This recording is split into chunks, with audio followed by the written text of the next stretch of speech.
Democrats are the party of uncommon nonsense, Republicans are the party of common sense. It's why our tent right now is full of such a wide ideological spectrum. People are flocking to the Republicans because we stand for common sense. Yeah. And Democrats have taken on all this uncommon fringe nonsense. And if they are in the toilet, my advice, flush away the fringe and the people who have drug you down there, because this is why Republicans won the election. Flush away the fringe, ladies and gentlemen. Scott Jennings with another epic performance on CNN. It's beautiful. And welcome to Christmas Eve on the Chris Plant Show. It's Mike Opelka in for my buddy Chris Plant. Glad to be here. Happy to be here. I'm happy just to have made it to the studio today because we had sleet and ice and kind of nasty, slippery stuff that no one has seen in a while, and everyone's forgotten how to drive when it's winter. Here's a reminder. This happens every year in these climates. Look into maybe a memory care center like the now retiring House member, soon-to-be former House member, Kay Granger out of Texas. This story kind of bubbled below the surface yesterday, and I think it's an important story on several levels. This is the story of Kay Granger, a Republican House member who's been there forever and ever and ever, since I think the 1990s. Yes, she's from the 1900s. Her service started in the 1900s. Kay Granger has not made a vote in the House of Representatives for 6 stinking months. She's been missing in action. And somebody finally decided to look into it and said, hey, what's up with Kay Granger? And the Dallas Express, a local newspaper, found her in a memory care facility at a senior living center. So that's obviously a problem. If you are an elected member of Congress supposed to represent hundreds of thousands of citizens, and instead you're fighting over the pudding at the memory care center, that's not a responsible person. And what's worse are the people who propped up this lady and wouldn't let the voters know what was going on. Now, this is going to be a problem, and I hope it's not a big problem for the Republicans, who have the slimmest of margins, and we'll see what happens. But she announced last year she would not be running for re-election after being caught in this situation. Her family and she, I'm sure, had a discussion, and she's going to be retiring. Absent for 6 months. And we have Joe Biden, who we now know has credibly been described by the Wall Street Journal and all of its reporting as cognitively impaired and really incapable of doing his job. And you have to wonder why he's allowed to continue.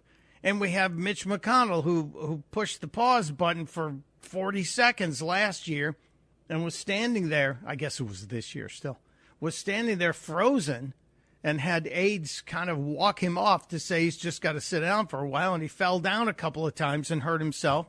And it's just wrong for us to allow this to happen. Physical decline is one thing. And people have their bodies break down on them, or they have accidents and they are without limbs at times.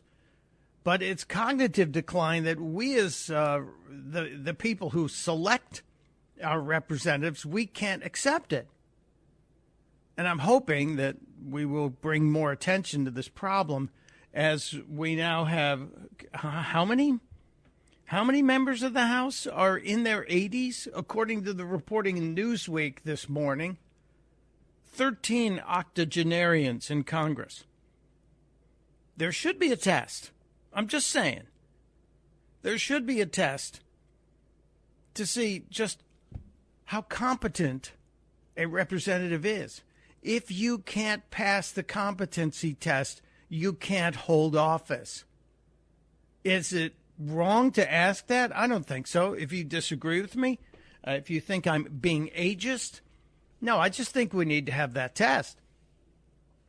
And while we're at it, we ought to include the same civics test or the same test that new immigrants to the country are supposed to pass. You remember the old Constitution test we had to take in fourth grade? It would be a good idea. But just looking at the people that are in the Congress and elected offices, Pelosi and Clyburn, they're going to return to their seats when January rolls around. Hal Rogers is 86. Maxine Waters is 86. Steny Hoyer, 85. Danny Davis, 83. John Carter, 83. Frederica Wilson and her amazing hat collection are 82. Rosa DeLauro and her purple hair and wild glasses are 80. Doris Matsui is 80, and Emmanuel Cleaver is 80 years old. So you have 13 elected members of Congress in their 80s. And you have Joe Biden, who's finishing up his term, and he's in his 80s, but he doesn't know it. Just an interesting question. Should there be age limits or should there be competency limits? I'm all for putting some kind of testing on these people. I'm all for making sure that the folks who are serving in Washington, D.C. have the ability to do their jobs. I think that just would be kind of a nice idea. But that's me. I'm kind of a wild hare here. Now, that's going to bring in the question, should we have age limits on the Supreme Court as well? Should there be term limits? This whole term limit question is going to be bandied about as we face the challenges of an aging government. 888-630-9625 is the number, 888-630-9625. Yesterday, there was a report late in the afternoon that Bill Clinton was taken to the Georgetown Hospital, Georgetown University Medical Facility, because he had developed a fever, and we haven't seen too much on it. So I'm assuming it's not really that serious. However, it's serious enough for the former president to be in the hospital. He's 78 years old. He's the same age as Donald Trump. But we haven't heard much. We have not heard much on that. Now, there are a whole bunch of other stories that we have to cover today. But I also, on this Christmas Eve, I'd love to hear from all of you. There were some very interesting presents that were delivered to us in the form of statements from ridiculous members of the Democrat Party yesterday, and we'll break those down for you and have some fun with them.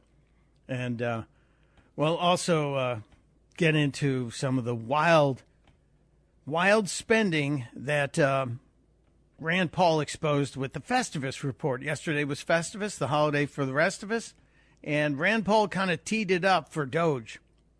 Rand Paul put out the laundry list of things that should make you angry. A 41-page list of what the American Conservative Reporting calls stupid spending. Like the Department of Interior. Yes, the Department of the Interior. Spending $12 million of your money to build a pickleball complex in Las Vegas. Your money built a pickleball complex in Las Vegas. Do we really think pickleball needs government money? I don't think so. The Department of Health and Human Services spent $2 million to study kids looking at Facebook ads about food. It's just dumb. It's really dumb, and it's insulting to us, and it's infuriating to anybody who's struggling to pay their bills. It's infuriating to anybody who wants to have a little bit more in their lives but can't and has to restrict their spending because they're responsible individuals. The National Endowment for the Arts spent $365,000 of your money to promote circuses in city parks. $365,000. Who did that go to? The State Department spent $3 million. And I just would love to see the justification on this. $3 million of your money for a girl-centered climate action in Brazil. Because Brazil needs girl-centered climate action. And I guess this one you could rationalize. This one we might be able to say, okay, I'm good with that. I'm okay with that. $32,596.12 was spent by the State Department for breakdancing. It's an Olympic sport. I watched it on the Olympics. So I'm guessing that's okay. Maybe the U.S. breakdancing team will be a little bit better because your tax dollars were spent on it. There is so much here. The Festivus report and talking about how the ridiculous expenditures. And I'm hoping that the Doge guys will take this as the very beginning of what they will start attacking. The very first step towards reining in some of the insanity. Are there other stories today that we need to pay attention to? Yes, of course there are. There are stories that we need to talk about that relate to the Matt Gaetz report, which was issued yesterday. Now that the House has finished voting, they told us once we finish voting, once we put out the report on, or we pass the bill to keep the government open, we're going to put out the report on what we found when we investigated Matt Gaetz. We know that he's no longer in Congress. We know that he's withdrawn his nomination to be the Attorney General, but we're still going to try and smear him as best we can. And Matt Gaetz is still hinting there may be a Harper Valley PTA moment. And I know there's a lot of people going, Harper Valley PTA, is that something we should have remembered? Yes, from 1968. Yes, you probably should. Dolly Parton redid the song too, but Jeannie C. Riley, I believe, did the original hit. And it was a mother who was mad that the community sent home a note telling her skirts were too short and she was leading too crazy a life. So she came to the PTA and spilled the tea, as they say. Will Matt Gaetz do that? I don't know, but I think that Thomas Massey, Congressman Thomas Massey of Kentucky, who likes to get in the middle of things and point out problems, point out hypocrisy. Thomas Massey is on the record as saying, hey, if you're going to point out stuff like what the accusations and the investigation showed with Matt Gaetz, then you better be prepared for people to ask questions about the $17 million that the House of Representatives spent covering up or paying off similar sexual inappropriate behavior allegations. You know, Congress has paid over $17 million in hush money for sexual misconduct inside of the offices in these buildings. And what's more is that was taxpayer money, right? The allegation is that President Trump paid $130,000 of his own money. But here in Congress, there may be some on this dais. I mean, I'm for turning loose all of these records. Who here has had the taxpayer pay for their sexual misconduct charges the hush money? I'd like to know, too. $17 million. That should be on the Festivus list from Rand Paul as well. We'll dive into this. And you are welcome to be a part of the Christmas Eve celebration. The first question up as it relates to the competency test versus age and our elected officials. We'll get to your phone calls just around the corner. Jasmine's answering the phones today, so be nice. Be on your best behavior. It's Christmas Eve, for God's sakes. 888-630-9625. Opelka in for Plant on the Chris Plant Show. Chris here with a list of things that none of us should trust. The Washington Post, the New York Times, anything on CNN. Here's a list of things that I do trust. The Washington Times. Support real journalism for just $1 a week at washingtontimes.com/Chris. It is the Chris Plant Show on Christmas Eve. Mike Opelka in for Chris. Thank you for being here. Are you out and about? Are you ready? Are you finished? Are you just getting ready for Hanukkah tomorrow or Christmas Day tomorrow? We're here for you, and we have many things to discuss today. The first issue was I was asking if anyone thinks we need competency tests before you can be sworn in, especially if you're over 65. I think if you're old enough to receive Medicare, you should pass a competency test before you are allowed to serve in the House or the Senate. Just saying. And those test results should be published. I'm a fan of having competence in the government, something we haven't had at the top for the last 3 and almost 4 years now. But in 26 days and change, we will when Donald Trump returns. And he passes a competence test every day on display, unlike what we've seen in Joe Biden. But we'll get to that. You're welcome to weigh in on that.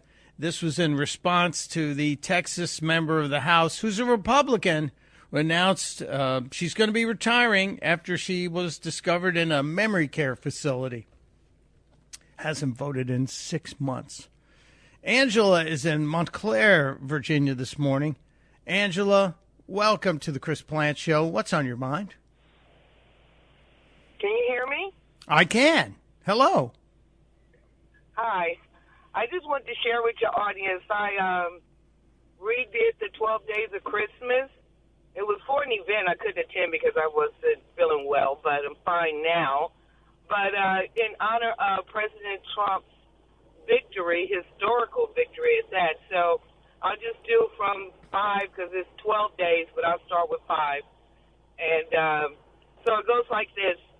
On the 5th day of Christmas, my country gave to me all battleground states, the Electoral College popular vote, a clear mandate, and a resounding Trump victory. And so on the resounding Trump victory, we do the little Trump dance. So I like that. I like you wove in the YMCA arm pumping dance. Absolutely. Well, it was for an event, and so it was audience participation, so they all got to do the Trump victory dance whenever we got to the first day, which is a resounding Trump victory. And it did include the clear mandate, which the Democrats are trying to say that he doesn't have a clear mandate. So I definitely wanted to put that in there because he does have a clear mandate. Had it been Kamala Harris that won the popular vote and the Electoral College, it would have definitely said that she had a clear mandate. So I wrote agree. that in there. I wrote that in there, and go ahead. Angela, is there somewhere, because time catches up to us here, is there somewhere on social media we can see or witness the entire goodness of all 12 days of Trump victory? I don't know. I wasn't there, so I don't know if they recorded it. I did ask the organizer if they could do that and put it on social media because it was for the 10th Congressional District in Virginia, their Christmas party, which was at the Trump Golf Club. So I think he said it turned out really well. Well, and so I hope they had fun with it.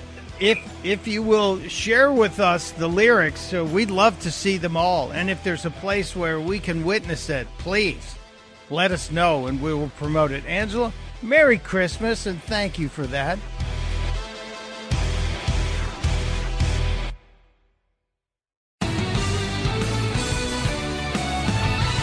It is Christmas Eve on the Chris Plant Show. Mike Opelka, that's me, in for my childhood neighbor and friend, Chris Plant.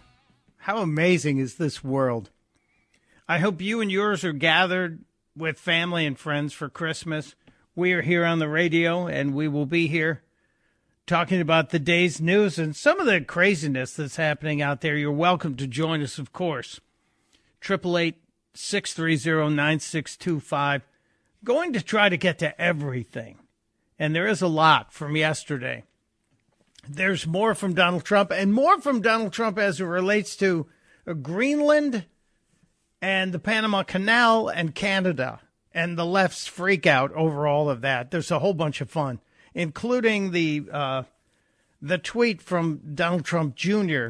showing his dad looking at Greenland and Canada and the Panama Canal and kind of just pondering acquisitions, I guess. Well, we will get to all of that, but I also want to make sure we attend to you and your questions on the phones Jasmine is answering the phones today, so be kind.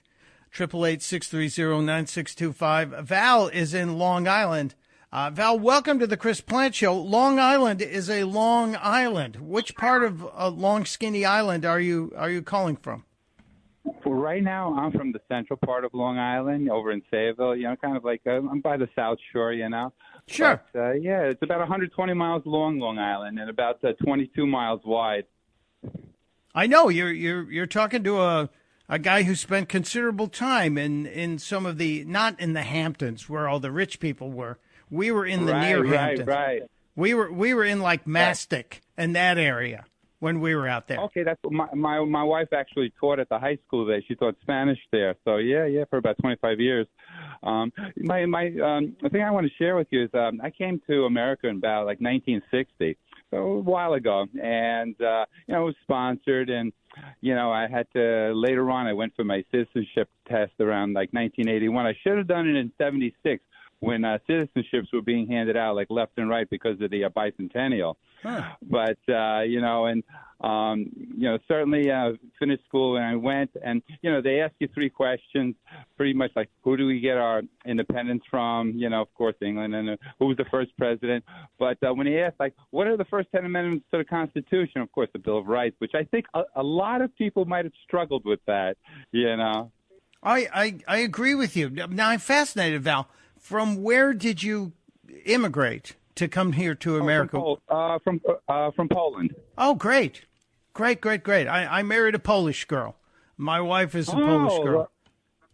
Yeah. I tell you, it was an interesting story. Like my grandfather, after the war, he was in England, had an opportunity to either go back to his home country or came to America to be with his sister and try to sponsor anybody of his family. I was very fortunate that I was in Poland and we were able to emigrate here to the U.S. So I feel like we've won lotto by being here. It's the greatest country in the world, and life has been so good. And but the other thing I want to mention is that every January, my mom had to go to the post office and fill out an alien registration card. Even we had our green cards and everything, but just to kind of like, we're part of America. We're part of the citizenry, and but yeah, we had to fill out a card, let them know that we're here, and then later on, I got my citizenship, and so did my mom.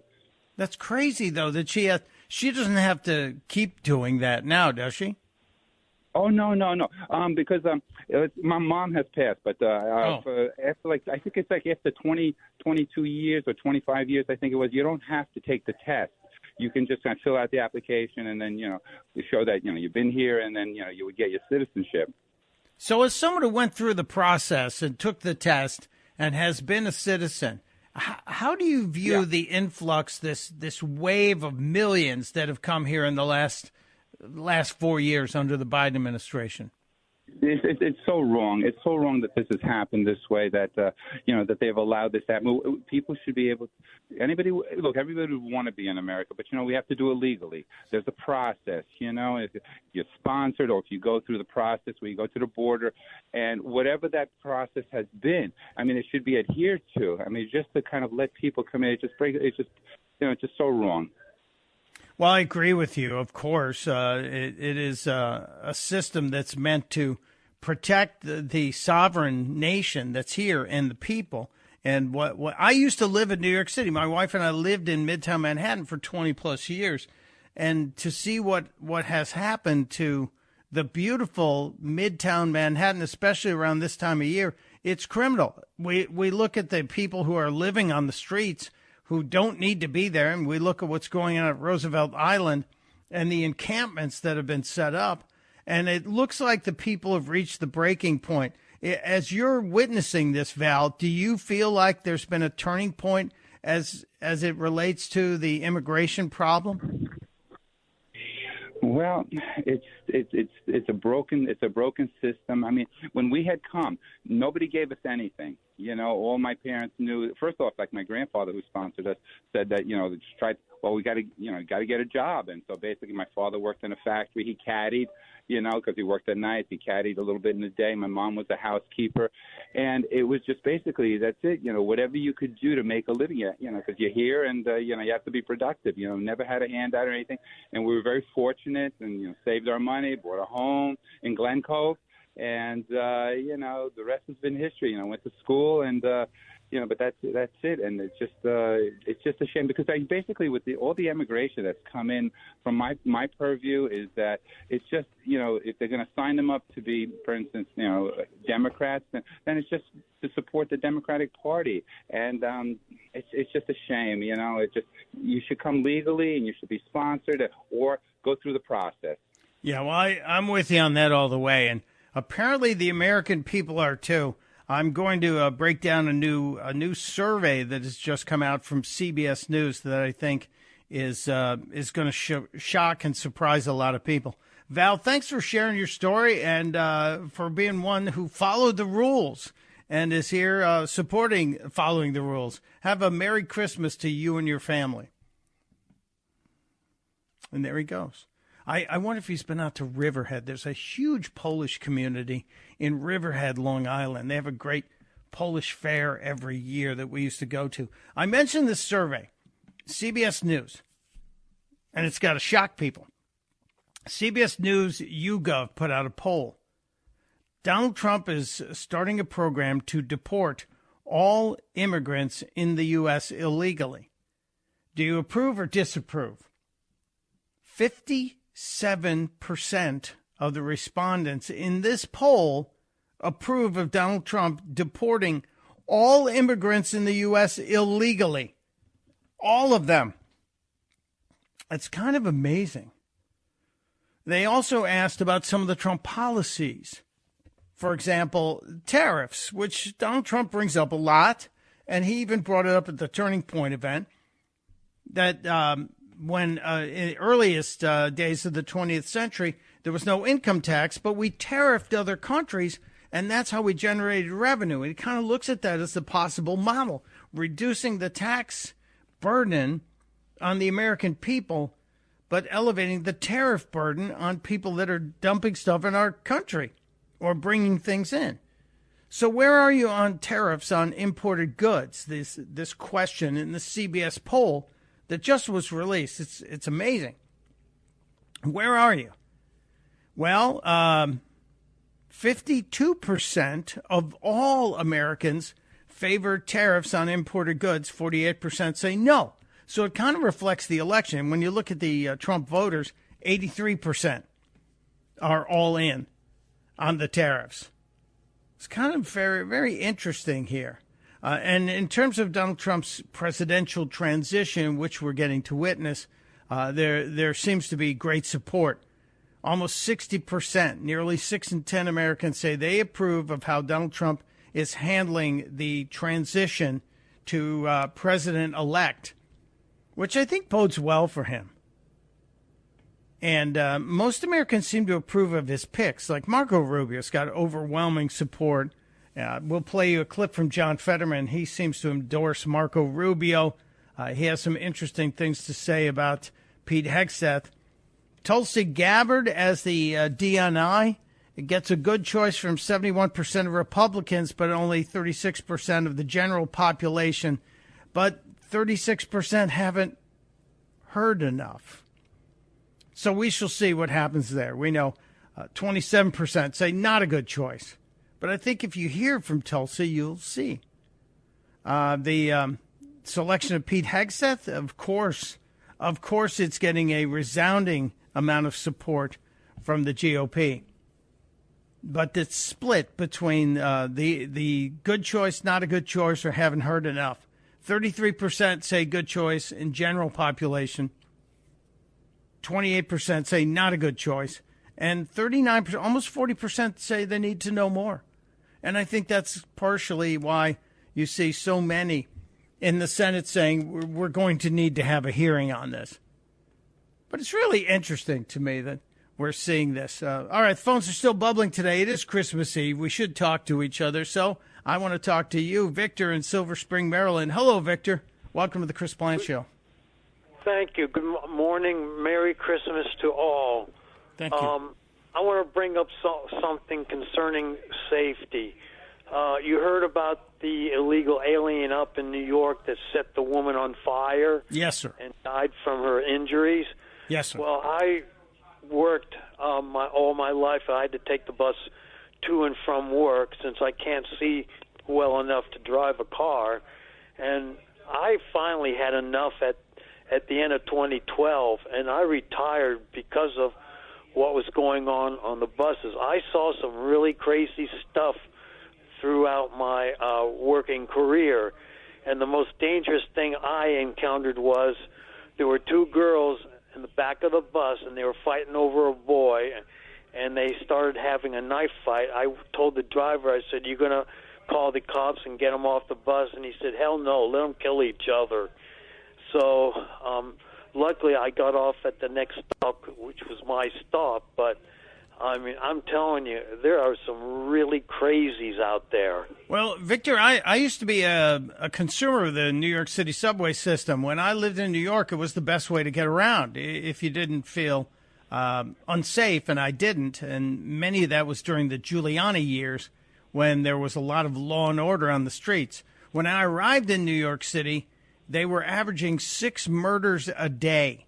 6 murders a day in New York City. And then Rudolph Giuliani came in, and he put cops on the streets. He did stop and frisk. He had broken windows policy, where they essentially went after anybody breaking small laws. And guess what? The city cleaned up.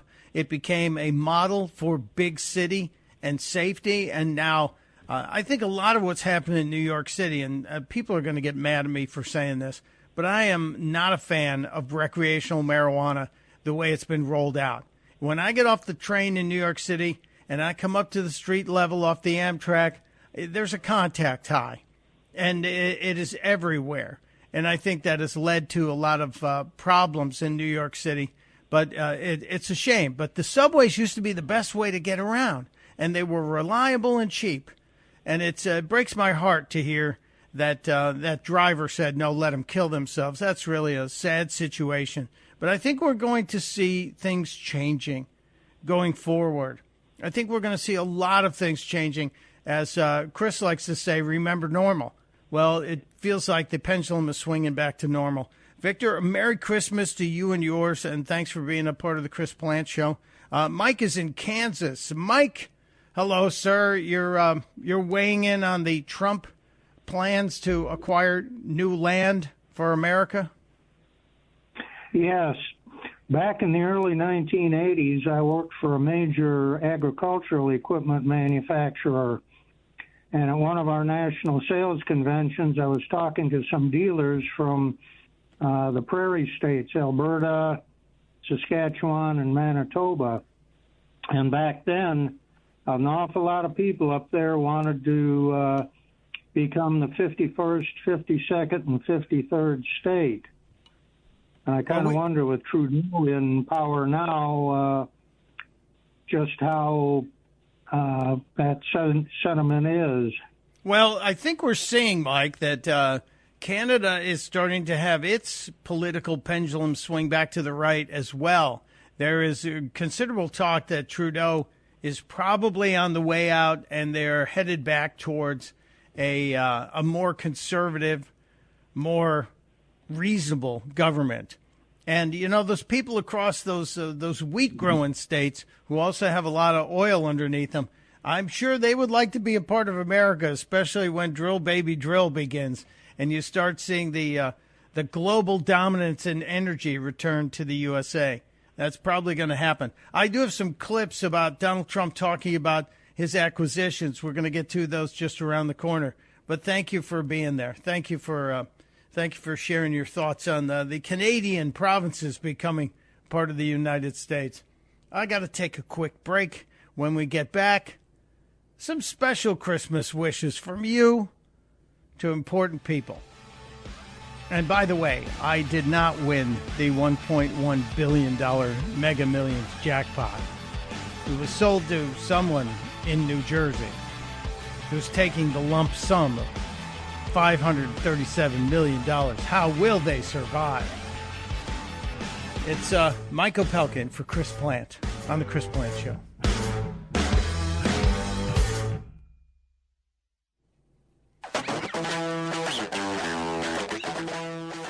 It is the Chris Plant Show on Christmas Eve with Mike Opelka in for my good friend Chris Plant. Merry Christmas to you and yours. And if you're getting ready for Hanukkah, that's tomorrow. Christmaka, Christmas and Hanukkah. Christmas wraps it up for the Christians, and Hanukkah kicks off for our Jewish brothers and sisters. It's the holiday season. That's the best part of it. We have so much to get to today. And next hour, I want to break out some clips that you may not have heard. At least I don't think you have heard these. They're NATO leaders talking about how much they're looking forward to paying more money because Donald Trump is back. And James Carville on how the Democrats screwed up, which is always fun. Because Carville, he's like a cartoon character. He's fun to listen to and make fun of at the same time. But I want to share a couple of your thoughts as well. Apparently Cole in Stafford, Virginia, doesn't agree with me on something, but maybe we can find common ground on term limits. Cole, welcome to the Chris Plant Show. Hey, how's it going? I appreciate it, Mike. You got it. So I don't think Tulsi Gabbard is a good pick for DNI. Maybe something else, but not DNI. And the reason why is I think none of her military background is military intelligence at all. And I'm not saying you want to be a swampy IC person. I've been in the IC for over 25 years. But you have to know things about it. And you don't understand and know how a lot of things work. You don't know the laws, the rules, all those kind of things, unless you're kind of in it and know it. And I just think she'll get handled. Do you know? She won't know enough to call BS. What I'm saying. Well, Cole, did you come out of that world? Did you work in that world? I'm still in that world. Okay. Thank you for being a part of that world. I know people can lead manufacturing companies without ever having worked on the line. So I'm waiting to hear the hearings, the confirmation hearings. And I like Tulsi on many levels and her experience and her background. So I will remain open-minded on that. So that's a good idea. Now, in terms of term limits, mine has always been a 12 number. 12 years in the House or the Senate, but no more in either. And that's my thinking. Where are you? So I was thinking you get max 4 in the House and 2 in the Senate, and that's where you're at. But So that should take care of any of your age problems. Well, there might be people elected late in their lives, so we'll see. We'll keep an eye on that. But thank you, Cole. Again, thank you for your service. Very important, the intelligence agencies in our government, and we want to have strong leadership there as well. And I will be watching those hearings when they commence. First hour just got away from us. We'll get back to it just around the corner. It's Opelka in for Chris Plant on the Chris Plant Show.